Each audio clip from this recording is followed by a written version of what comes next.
السلام علیکم ورحمۃ اللہ وبرکاتہ۔ دوستو، آج ہم بات کریں گے سورہ محمد کے پڑھنے کے بارے میں کہ اس کے پڑھنے کے کیا کیا فائدے ہیں۔ آپ لوگ خود اندازہ لگائیے کہ جو سورت پیارے آقا صلی اللہ تعالی علیہ وآلہ وسلم کے نام پاک سے منسوب ہو تو اس بابرکت سورت کے کتنے فائدے ہوں گے۔ آج کے اس وقت میں ہر انسان کسی نہ کسی پریشانی میں مبتلا ہے۔ ہر انسان چاہتا ہے کہ اس کی زندگی سے تمام پریشانیاں ختم ہو جائیں، دور ہو جائیں۔ یاد رکھیے دوستو، قرآن مقدسہ ایسی بابرکت کتاب ہے کہ جس کے پڑھنے کی برکت سے انسان بے شمار پریشانیوں سے محفوظ ہو جاتا ہے۔ آپ لوگ یوٹیوب پر بے شمار وظائف کی ویڈیوز دیکھتے ہیں اور ان پر عمل کرنے لگتے ہیں، لیکن کوئی بھی فائدہ حاصل نہیں ہوتا۔ دوستو، سورہ محمد ایسی بابرکت سورت ہے کہ اگر انسان اسے پڑھنے کی عادت بنا لیتا ہے تو اللہ رب العزت اس بابرکت سورت کی برکت سے اس کے تمام بگڑے کاموں کو بنا دیتا ہے۔ سورہ محمد پڑھنے کی برکت سے انسان کے کاروبار میں برکتیں ہونے لگتی ہیں، گھر میں تمام پریشانیاں دور ہو جاتی ہیں۔ اگر کوئی شخص کسی ایسی پریشانی میں مبتلا ہو جائے جس سے نکلنے کا کوئی حل نظر نہیں آتا ہو تو ایسی صورت میں اس شخص کو چاہیے کہ روزانہ سورہ محمد کو پڑھ لیا کرے۔ انشاءاللہ عز وجل اللہ رب العزت قرآن پاک پڑھنے کی برکت سے اس کی تمام پریشانیوں کو دور فرما دے گا۔ دوستو، آپ اس بابرکت سورت کو روزانہ اپنے دکان میں، مکان میں، کاروبار میں برکت کے لیے سن لیا کریں۔ انشاءاللہ عز وجل اللہ رب العزت قرآن مجید کے سننے کی برکت سے آپ کے کاروبار میں برکتیں عطا فرمائے گا۔ بسم اللہ الرحمن الرحیم۔ الذين كفروا وصدوا عن سبيل الله أضل أعمالهم والذين آمنوا وعملوا الصالحات وآمنوا بما نزل على محمد وهو الحق من ربهم كفر عنهم سيئاتهم وأصلح بالهم ذلك بأن الذين كفروا اتبعوا الباطل وأن الذين آمنوا اتبعوا الحق من ربهم كذلك يضرب الله للناس أمثالهم فإذا لقيتم الذين كفروا فضرب الرقاب حتى إذا أثخنتموهم فشدوا الوثاق فإما منا بعد وإما فداء حتى تضع الحرب أوزارها ذلك ولو يشاء الله لانتصر منهم ولكن ليبلو بعضكم ببعض والذين قتلوا في سبيل الله فلن يضل أعمالهم سيهديهم ويصلح بالهم ويدخلهم الجنة عرفها لهم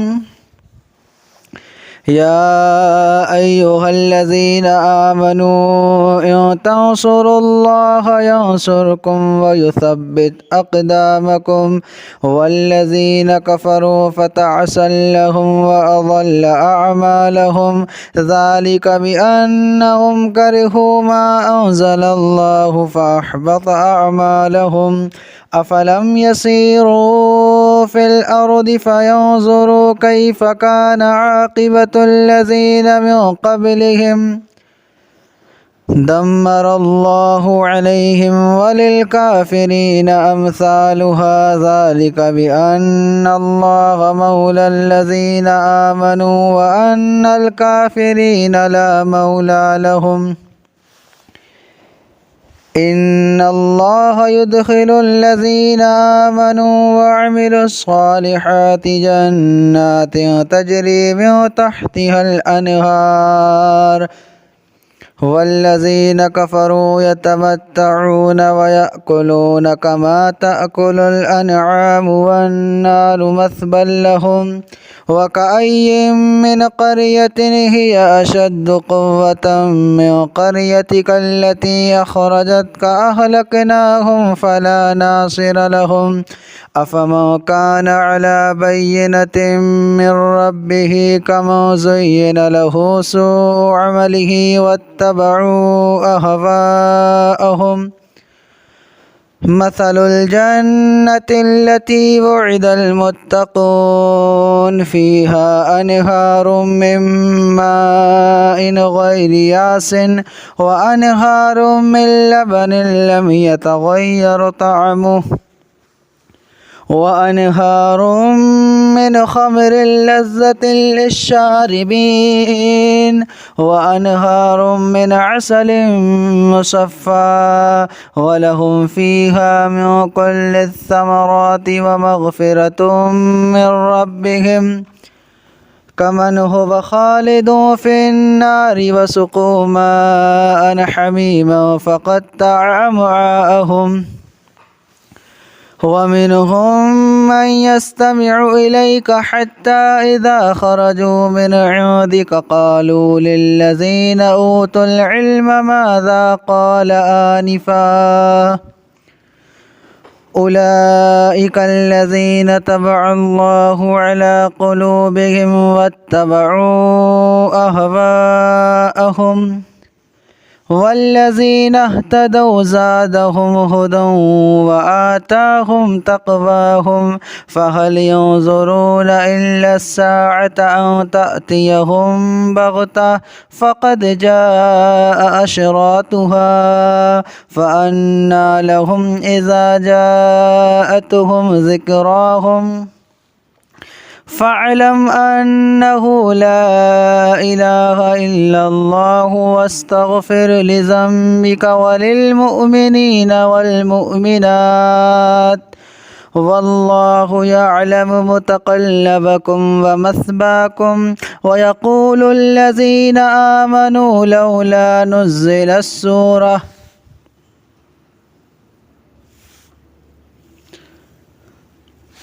فإذا أنزلت سورة محكمة وذكر فيها القتال رأيت الذين في قلوبهم مرض ينظرون إليك نظر المغشي عليه من الموت فأولى لهم طاعة وقول معروف فإذا عزم الأمر فلو صدقوا الله لكان خيرا لهم فهل عسيتم إن توليتم أن تفسدوا في الأرض وتقطعوا أرحامكم أولئك الذين لعنهم الله فأصمهم وأعمى أبصارهم أفلا يتدبرون القرآن أم على قلوب أقفالها إن الذين ارتدوا على أدبارهم من بعد ما تبين لهم الهدى الشيطان سول لهم وأملى لهم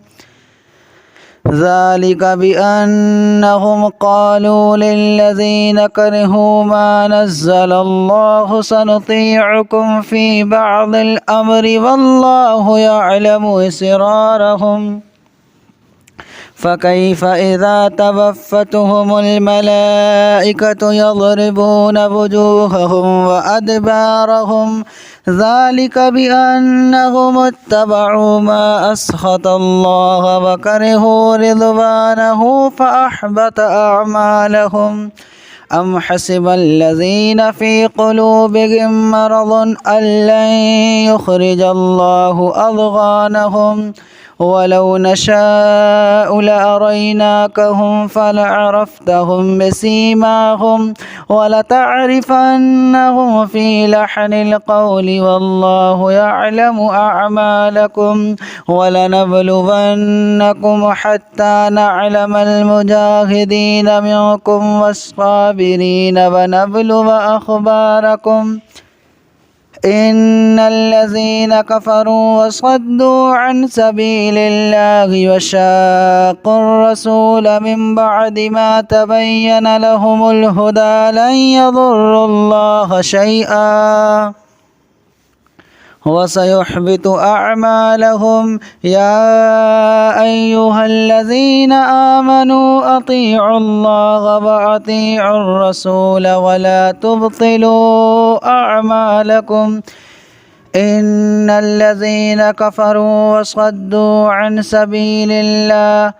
سبيل الله ثم ماتوا وهم كفار فلن يغفر الله لهم. فلا تهنوا وتدعوا إلى السلم وأنتم الأعلون والله معكم ولن يترككم أعمالكم. إنما الحياة الدنيا لعب ولهب وإن تؤمنوا وتتقوا يؤتكم أجوركم ولا يسألكم أموالكم. إن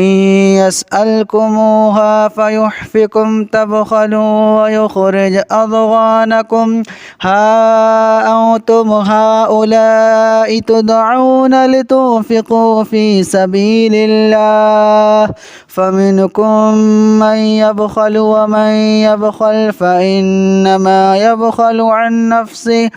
والله الغني وأنتم الفقراء وإن تتولوا يستبدل قوما غيركم ثم لا يكونوا أمثالكم. بسم الله الرحمن الرحيم. الذين كفروا وصدوا عن سبيل الله أضل أعمالهم والذين آمنوا وعملوا الصالحات وآمنوا بما نزل على محمد وهو الحق من ربهم كفر عنهم سيئاتهم وأصلح بالهم. ذلك بأن الذين كفروا اتبعوا الباطل وأن الذين آمنوا اتبعوا الحق من ربهم. كذلك يضرب الله للناس أمثالهم. فإذا لقيتم الذين كفروا فضرب الرقاب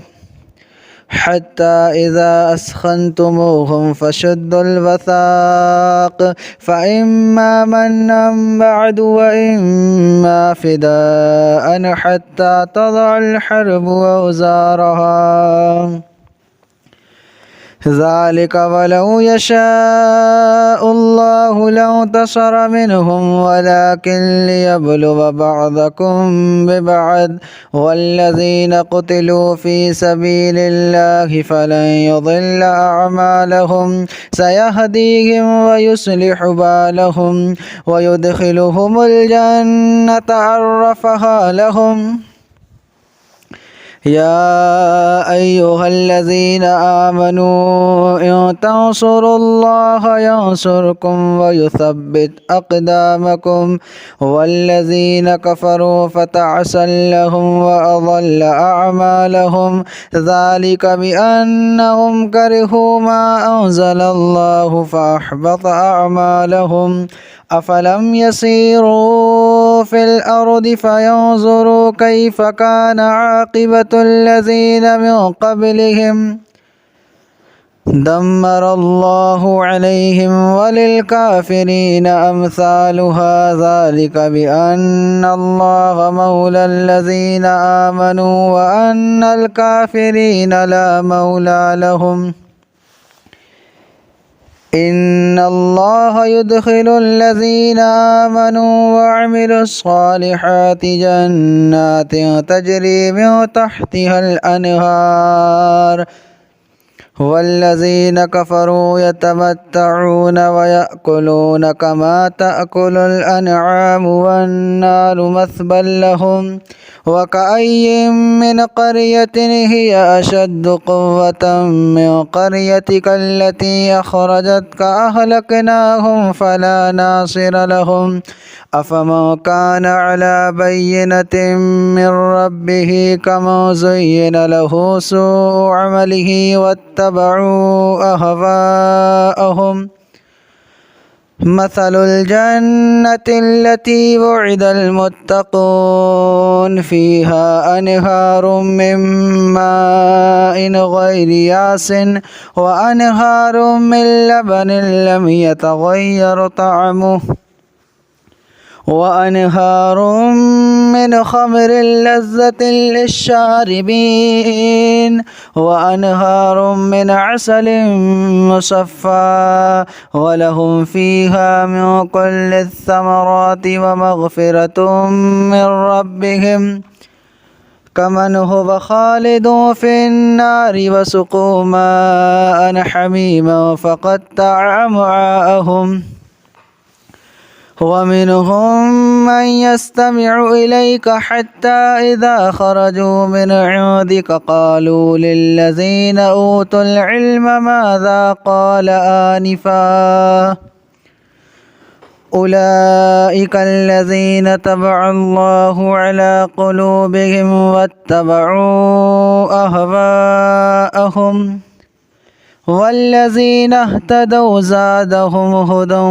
وآتاهم تقواهم فهل ينظرون إلا الساعة أن تأتيهم بغتة فقد جاء أشراطها فأنى لهم إذا جاءتهم ذكراهم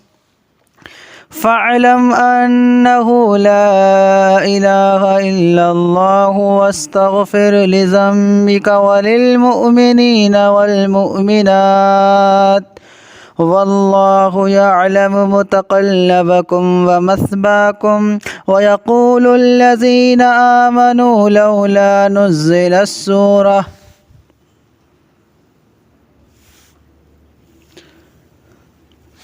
فإذا أنزلت سورة محكمة وذكر فيها القتال رأيت الذين في قلوبهم مرض ينظرون إليك نظر المغشي عليه من الموت فأولى لهم طاعة وقول معروف فإذا عزم الأمر فلو صدقوا الله لكان خيرا لهم فهل عسيتم إن توليتم أن تفسدوا في الأرض وتقطعوا أرحامكم أولئك الذين لعنهم الله فأصمهم وأعمى أبصارهم أفلا يتدبرون القرآن أم على قلوب أقفالها إن الذين ارتدوا على أدبارهم من بعد ما تبين لهم الهدى الشيطان سول لهم وأملى لهم ذلك بأنهم قالوا للذين كرهوا ما نزل الله سنطيعكم في بعض الأمر والله يعلم إسرارهم فكيف إذا توفتهم الملائكة يضربون وجوههم وأدبارهم ذلك بأنهم اتبعوا ما أسخط الله وكرهوا رضوانه فأحبط أعمالهم أم حسب الذين في قلوبهم مرض أن لن يخرج الله أضغانهم ولو نشاء لأريناكهم فلعرفتهم بسيماهم ولتعرفنهم في لحن القول والله يعلم أعمالكم ولنبلونكم حتى نعلم المجاهدين منكم والصابرين ونبلو أخباركم إن الذين كفروا وصدوا عن سبيل الله وشاقوا الرسول من بعد ما تبين لهم الهدى لن يضروا الله شيئا وسيحبط أعمالهم. يا أيها الذين آمنوا أطيعوا الله وأطيعوا الرسول ولا تبطلوا أعمالكم. إن الذين كفروا وصدوا عن سبيل الله ثم ماتوا وهم كفار فلن يغفر الله لهم. فلا تهنوا وتدعوا إلى السلم وأنتم الأعلون والله معكم ولن يترككم أعمالكم. إنما الحياة الدنيا لعب ولهب وإن تؤمنوا وتتقوا يؤتكم أجوركم ولا يسألكم أموالكم. إن يسألكموها فيحفكم تبخلوا ويخرج أضغانكم. ها أنتم هؤلاء تدعون لتنفقوا في سبيل الله فمنكم من يبخل ومن يبخل فإنما يبخل عن نفسه والله الغني وأنتم الفقراء وإن تتولوا يستبدل قوما غيركم ثم لا يكونوا أمثالكم.